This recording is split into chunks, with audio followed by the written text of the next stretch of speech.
ये सूरदास बेचारो अकेलो जा रहा है आगे आगे, या कि पीछे पीछे चल के देखो तो सही जाएगा कहां।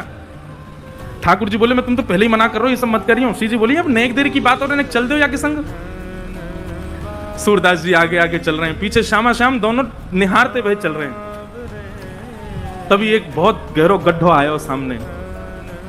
सूरदास जी जब गड्ढा की तरफ जान लगे, जैसे ही जान लगे श्री जी बोली अरे अरे ये देखो गड्ढा में गिर जाएगा, अरे याकू जल्दी जाके रोको। ठाकुर जी कह रहे नहीं श्री जी बिल्कुल नहीं, वाकू गिरन दो, अपने आप संभलेगो, तुम बिल्कुल मत जाओ। अरे तुम कैसे हो बेचारो, गिरबे वारो, वाकू लग जाएगी वाके।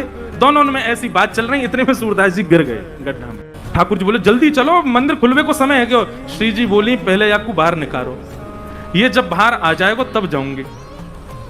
ठाकुर जी बोले देखो मान जाओ। बोले ठीक है तुम अकेले चले जाओ, मैं तो ना जा रही, मैं तो याकू निकाल के जाऊंगी।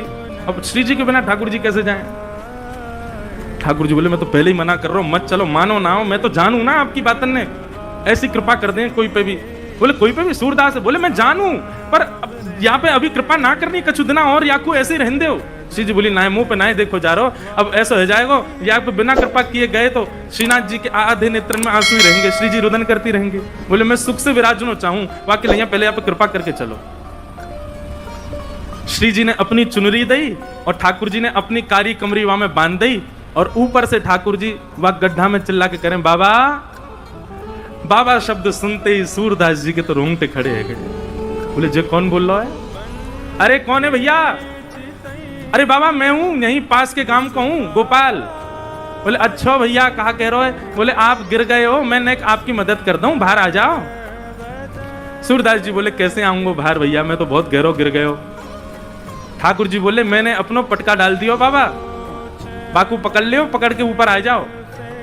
सूरदास जी ढूंढने लगे, तभी हाथ में पटका आयो। सूरदास जी ने जैसे ही वो पटका पकड़ो, कारी कमरी पकड़ी और ऊपर चढ़ने लगे, तो नासिका के पास जाती वह कारी कमरी में थे ठाकुर जी के श्री अंग की सुगंध, जो आज सवेरे सवेरे श्रृंगार के दर्शन में श्रीनाथ जी में जो इत्र प्राप्त भयो, वहां की सुगंधी और कारी कमरी की सुगंधी एक सी है।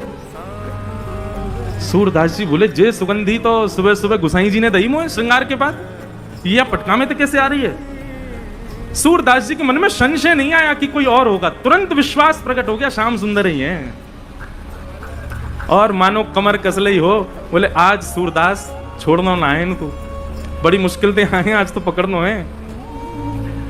ऊपर आने लगे सूरदास। यहां ठाकुर जी श्री जी की चुनरी ते कारी कमरी बंदी भई है, और ठाकुर जी श्री जी की चुनरी पकड़ के खड़े हैं, और ठाकुर जी की कमर पकड़ के श्री जी खींच रही हैं पीछे, और सूरदास बाहर आ रहे हैं।